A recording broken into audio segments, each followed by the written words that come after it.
안녕하세요. 안녕하십니까. 예, 파이팅 찬스 최정규 변호사입니다. 만나서 반갑습니다. 오랜만에 만나는 것 같아서 한번 인사드렸습니다. 네, 대원 변상철입니다. 반갑습니다. 네, 이건입니다. 네, 안녕하세요. 네네, 저희가 오늘부터는 조금 약간 다른 컨셉으로 진행을 해보려고 하는데요. 요즘 뭐 하세요? 놀면 뭐하니가 아니라 요즘 네, 뭐하니. 요즘 뭐 해? 뭐 이런 컨셉으로 그래서 오늘은 저부터 이야기를 해보려고 하는데 일단은 PPT 한 장을 먼저 보고 이야기를 나눠보겠습니다. 여러분 혹시 이 기사 보신 적 있나요? 되게 유명한 기사 아니었나요? 20억. 네, 이혼 위자료로 20억. 바로 쌌죠, 그리고.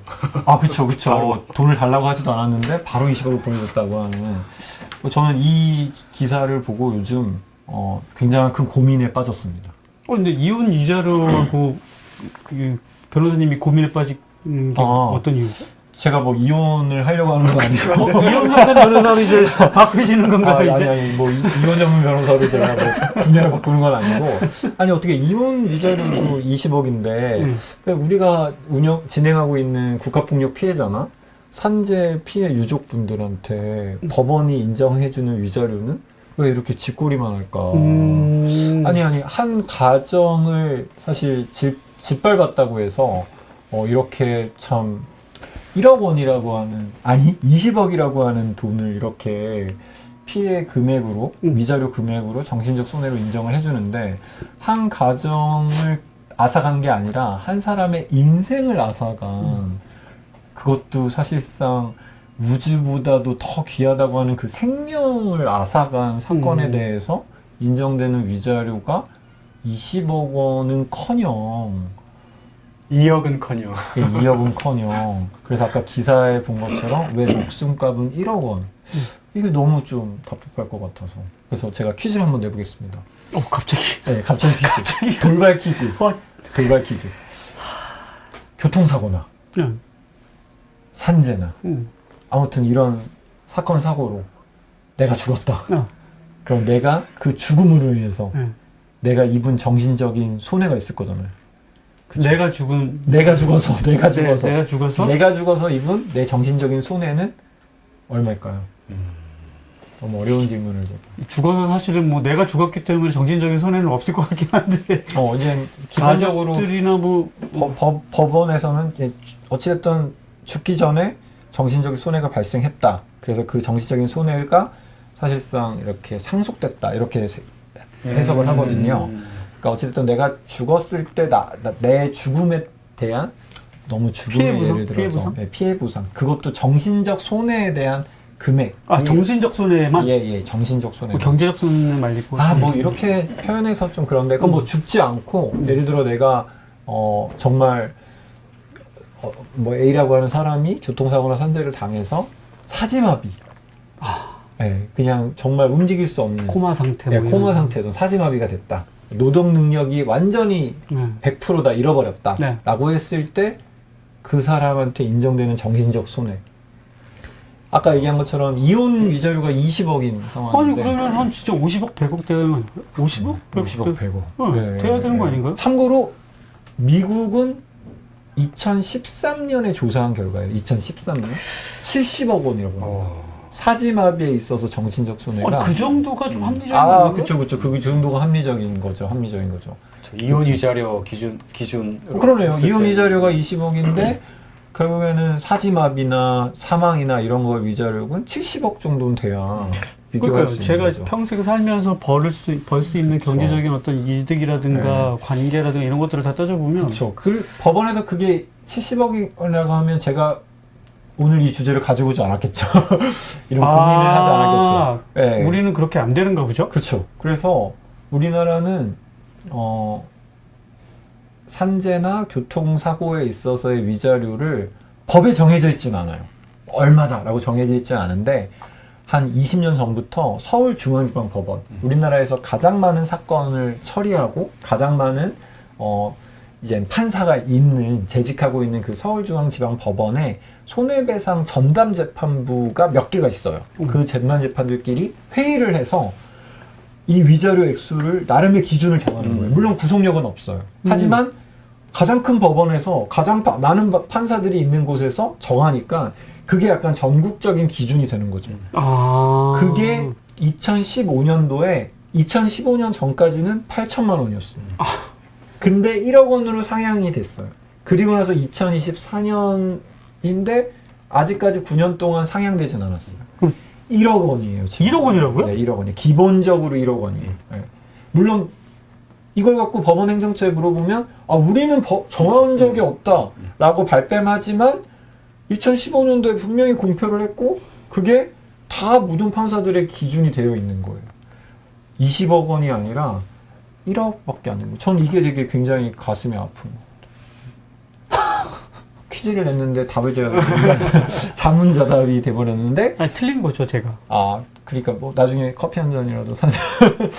아무튼 쿠폰 쏘겠습니다, 제가. 네네. 근데 너무 슬프네요. 그러네요. 일단 네, 근데 그건 그렇고 또 이제 국가폭력 피해라고 하는 경우, 뭐 변상철 부장님 또 전문이시니까 국가폭력 피해. 내가 예를 들어 국가폭력 피해자로서 정말 고문 가혹행위를 당해서 정말 사지마비가 됐다.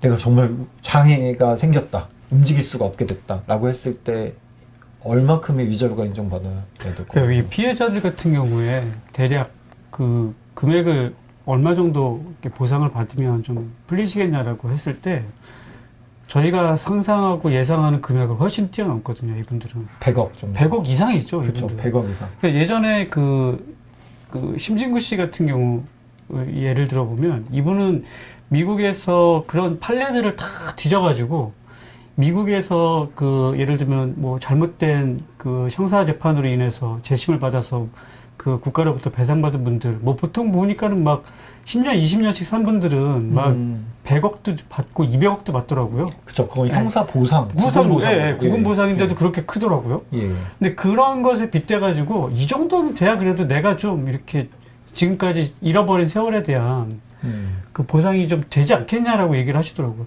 사실 시간이라고 하는 건 지나고 나면 다시 되돌릴 수가 없잖아요.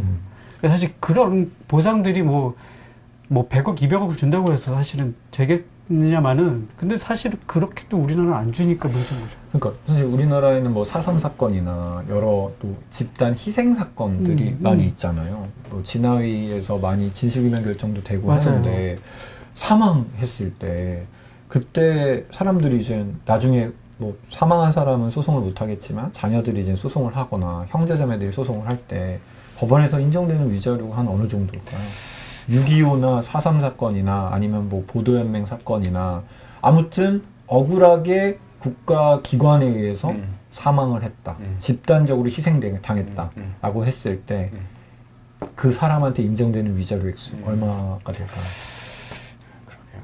그러니까 뭐 물론 그 말씀하신 대로 정말 이게 그 목숨의 값은 사실은 돈으로 비교할 수 없고 하지만 현실적으로 지금 예를 들어서 앞에 그 정신적인 위자료 1억을 했으니까 맞아요. 한번 만약에 거기서 더 해본다면 현실적으로는 뭐 2억 원? 그러니까 정도? 산재나 네. 교통사고로 사망했던 것보다는 조금 더 네. 인정이 돼야 배는 되지만 돼야 되지 않. 네. 그렇다고 막 네.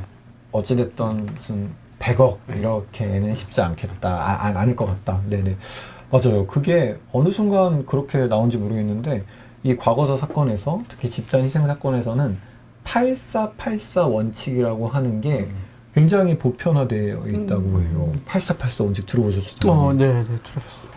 이게 결국 본인의 그러니까 집단 사망 뭐 희생 사건으로 본인의 사망을 했을 때 본인 위자료는 8천, 배우자는 4천, 그리고 그래서 84, 그 다음에 자녀는 800만 원, 형제자매는 400만 원.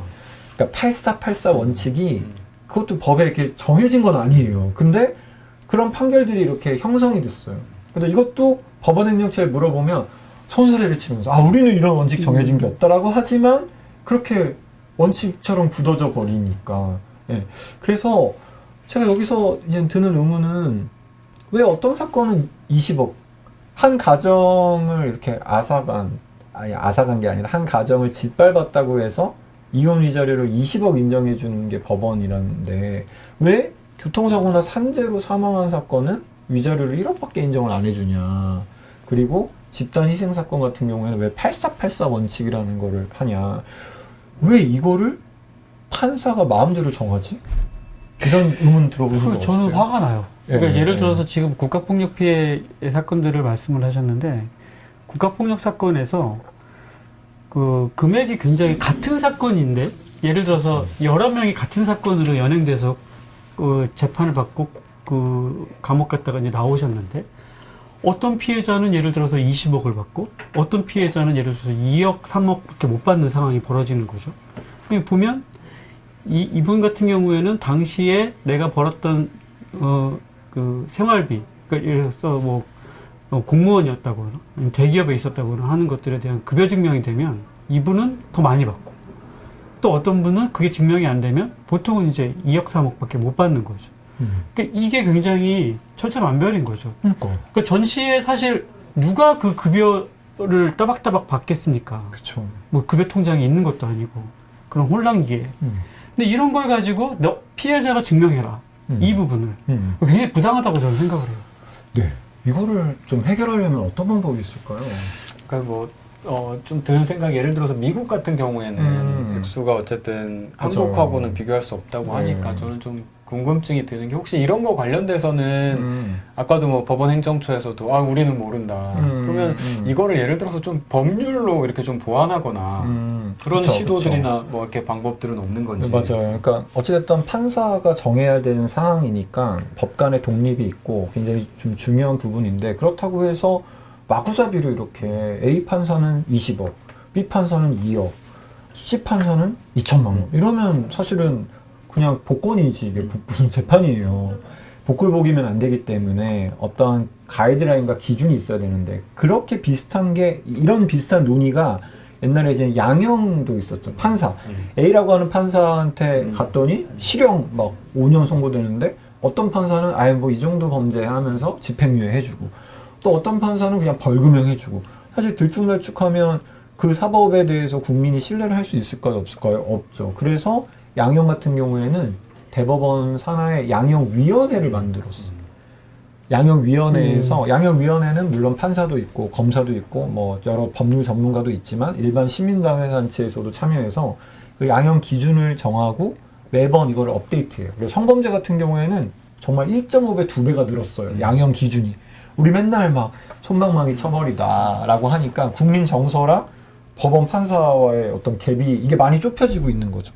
물론 아직도 많이 부족하지만 그래서 이 위자료 관련해서 위원회가 만들어져야 되는 거 아닌가. 물론 그 위원회 결정이 무슨 구속력이 있는 건 아니더라도 다 유용할 수도 없겠죠. 사실 사건이 워낙 많으니까. 하지만 그래도 산재 사망 위자료 같은 경우는 사실은 산재나 교통사고 같은 경우에는 이미 중앙지법에서 기준을 만들어 왔잖아요. 맞아요. 그러니까 그런 거라든지 아니면 국가폭력 피해 같은 경우라든지 아니면 뭐 이혼 위자료 같은 경우에도 사실은 좀 구간을 나눠서 뭐 가중 요소, 감정 요소 해가지고 해야 뭐 이런 복불복이 아니라 복권이 아니라 되지 않을까라고 맞아요. 하는 거라서 일단은 이 아까 얘기했던 이혼 위자료 20억 원 놓고 발끈 목숨값은 1억 원인데 라는 주제를 갖고 제가 이 위자료를 그냥 판사가 알아서 잘 판단해 주겠지라고 믿고 맡길 것이 아니라 어느 정도의 가이드라인은 우리가 시민사회단체에서 어떤 좀 모니터링을 하고 그 다음에 그거에 따른 기준을 만들어야 되는데 그러니까 이건희 국장님 말씀하신 것처럼 법으로 위자료 액수를 딱 정할 수 없다 하더라도 그걸 그냥 그 판사에게 맡겨놓을 게 아니라 어찌됐던 여러 그 시민사회단체랑 판사랑 검사랑 여러 모여서 나름의 기준을 정하고 그 기준을 가급적 따르도록 하고 뭐 그 기준이라고 하는 것도 어떤 범위를 이렇게 정해놓는 거지 딱 그거라고 하지 않으니까 그 범위 내에서 해야 우리가 어찌됐든 법원을 더 신뢰할 수 있지 않을까라는 게 제가 오늘 여러분들과 함께 나누고자 했던 얘기입니다. 두 분 다 퀴즈를 다 틀리셔서 저한테 커피 쿠폰 하나씩 보내주시고. 틀리면은 네, 그래서 제가 PPT를 많이 준비 안 했어요, 일부러. 좋아요. 그 PPT를 보여주면 답을 맞힐까봐. 저도 제 시간에 퀴즈 그래서 어떻게 네, 마음껏 하시고. 방송용으로 적자가지고 반가이를 내보겠습니다. 네, 뭐 그렇게 하셔도 될 것 같고. 그러면 오늘 제가 준비한 건 여기서 마치도록 하겠습니다. 다시 한번 제가 10초 내로 좀 정리를 하자면 위자료 판사 마음대로 정해놓으면 안 된다. 아무튼 위자료 위원회 같은 걸 만들어서 우리가 다 같이 고민해서 기준을 만들어 보자. 라는. 그래서 허탈감, 이런 기사 보고 허탈감을 느끼지 말고 우리가 조금 더 사법부를 신뢰하고 또 판사도 굉장히 고민이 많이 되지 않겠습니까? 맞아요. 이건 판사를 위한 거기도 해요. 어떻게 보면. 괜히 또 잘못 판결해서 욕먹고 뭐 비판받는 게 아니라 기준이 정해지면 그 기준 내에서만 할 수 있으면 얼마나 부담이 덜하겠습니까? 그 양형위원회 저도 아까 들은 맞아요. 양형위원회처럼 국민들이 좀 참여해서 그럼요. 예. 그 어떤 정서적인 부분도 반영할 수 네, 있도록 네, 하고 네. 하면 좋을 것 같네요. 네네네. 네. 그렇게 오늘 마무리를 하도록 하겠습니다. 요즘 뭐해? 우리 첫 번째. 저 잘 지내고 있는 거 맞죠? 네. 예. 근데 좀 혈압이 좀 높으신 네네. 혈압 요즘 수치를 좀 네, 낮춰- 알겠습니다. 좀 낮춰보도록 하겠습니다. 하여튼 요즘 저 잘 지내고 있습니다. 네. 감사합니다.